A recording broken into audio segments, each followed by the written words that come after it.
Thank you, the ARTA Director General, Ernesto Per. Please sit down.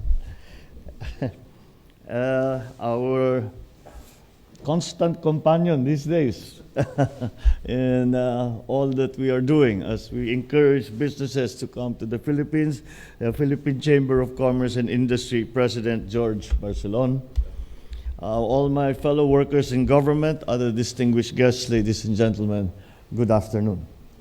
I am very happy to be able to join you at this Telco Summit, which I am sure is going to be important and instrumental in realizing our vision of a truly digital Philippines. I think that it is impossible to overstate the importance of the telco industries, the importance of digitalization, the importance of improving the ease of doing business for all the plans that we have for the Philippines. And that's why my gratitude goes to the organizers of the event, to ARTA, its partner agencies, for your shared efforts to engage stakeholders towards developing a fast and developing telecommunication system and digitalization of our systems in our country. As I said, the digitalization process is going to be a very important part of improving our ease of doing business. And we will, of course, the first phase, as I see it, is to digitalize the bureaucracy. Now, the bureaucracy, the national government, and down to the LGUs.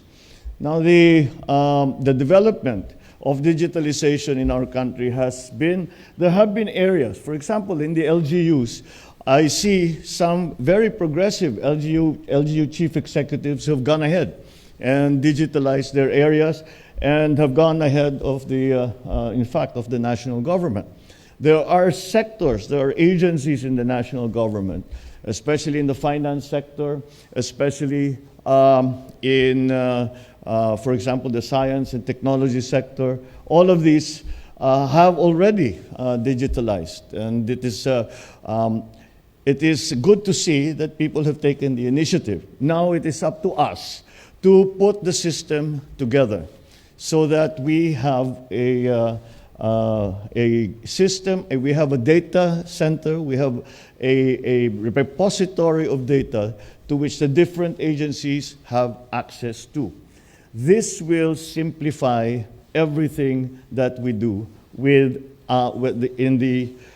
the business of government as we try to process and we try to serve the public in giving them all the services that are necessary and making it easy for them to avail of those services. That's why this endeavor is imperative, especially now that we live in a very dynamic, fast-changing world where we are around all these smart devices and we have the means, we have the potential to make our lives easier. The way the landscape changes accelerates faster than ever, compelling us to be even smarter, even bolder in finding digital solutions to many problems. However, on the other side of that coin, the encouraging part is technology will provide those solutions, that it is up to us to find them. But technology is there to provide the solutions that technology itself may have brought to the system. And that's why it is ongoing. It's not something that we say we fixed, finished. You cannot leave it. You must stay. It is one of those situations that if you're standing still, you're going backwards. And it's not as if we have a choice in doing this. It is not for us merely an option. Maybe we should digitalize, maybe not. It's not that way at all. If we are to survive, and even more so, if we are to flourish in the post-pandemic economy, we must digitalize. And we must digitalize and digitize as quickly as possible and continue to do so, taking full advantage, exploiting the new technologies, the best technologies. And when I talk about technology, I don't mean just hardware or software when it comes to processing, but I mean also the new ideas, the new strategies, the new techniques that people have found to be successful in their experiences, maybe in other countries, maybe in other areas of the Philippines. But it is up to us to search for them, to actively search for those solutions. They do exist. It is up to us to find them.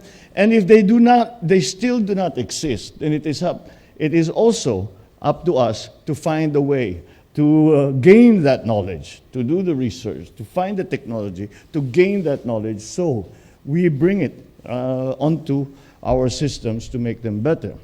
So I'm very excited to see that all the important players in this industry are here to discuss ways of identifying bottlenecks and areas of improvement in the telecommunications sector and moving towards a future-proof Philippines. Achieving a more connected and genuinely digital Philippines is not possible without you, our stakeholders in the telecom sector.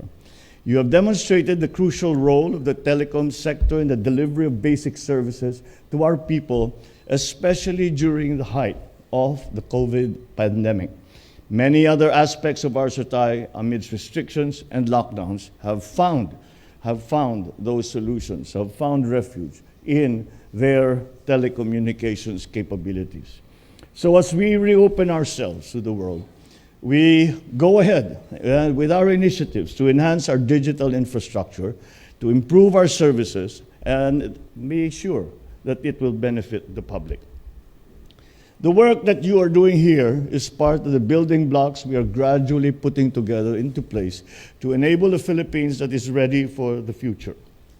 It's the goal of this administration to build a truly digital Philippines, which is why we are doubling our efforts to reach the most remote parts of the country by providing access to mobile cellular services and Wi-Fi. In fact, we have been firm in intensively rolling out key programs, such as the Broadband Masa program, the Free Wi-Fi for All program, the Zamboanga Basilan Wireless Broadband Network, the establishment of the National Government Data Center. These are just some of the projects that we are undertaking to make our people more adaptable and connected, especially in this age of what we have come to call the new normal. We also are streamlining the efforts of government in processing and issuance of permits and licenses to accelerate the development of telecommunication internet infrastructure in the country. This, I think everyone has realized, is a crucial part of our development. In that we work towards having the connectivity and also having the capability that once we connect to remote places, that they have the capability of doing business with the government without having to go to the main offices. They can do it over the internet. And that will streamline, that will immediately make it make it a quicker, more efficient way of dealing with our citizenry.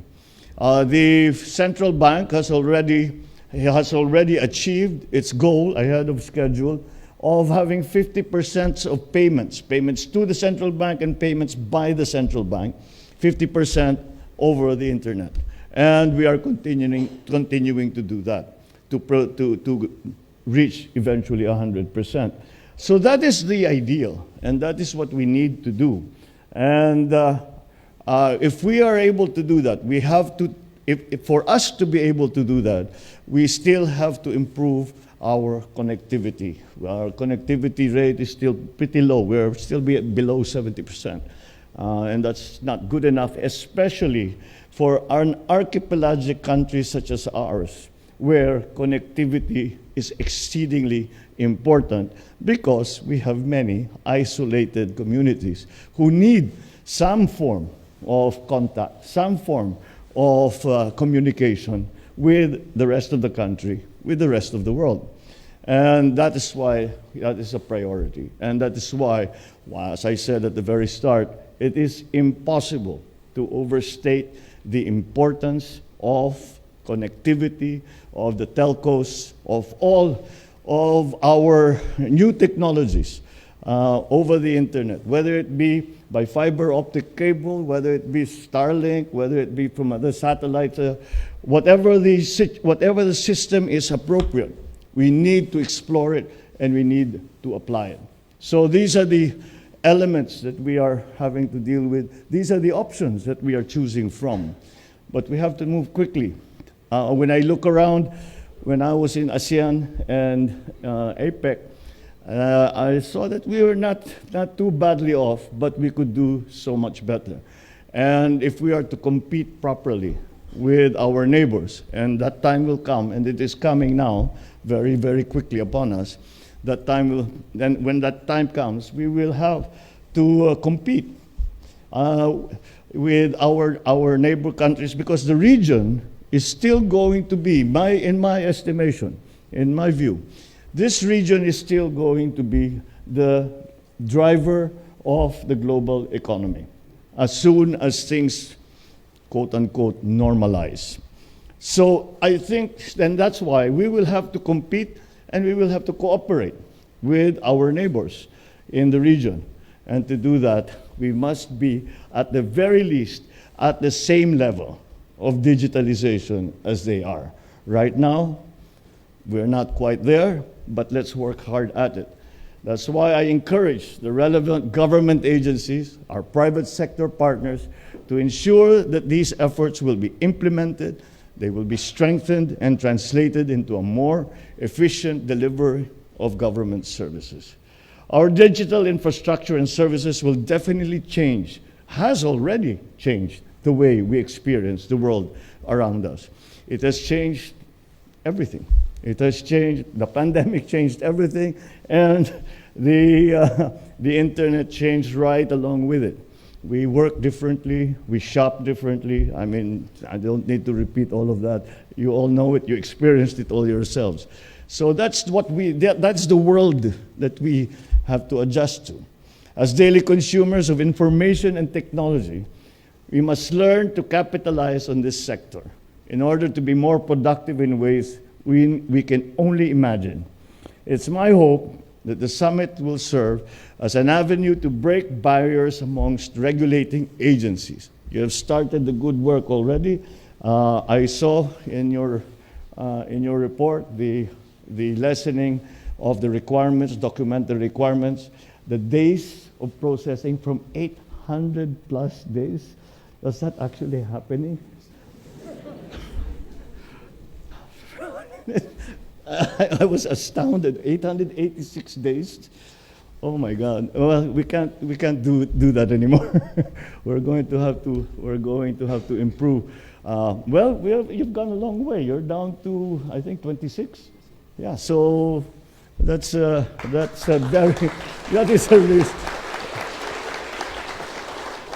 is a very significant improvement, but that is precisely the kind of thing that we have to do, and that is exactly what ARTA was created to do. And I'm glad to see that very much we are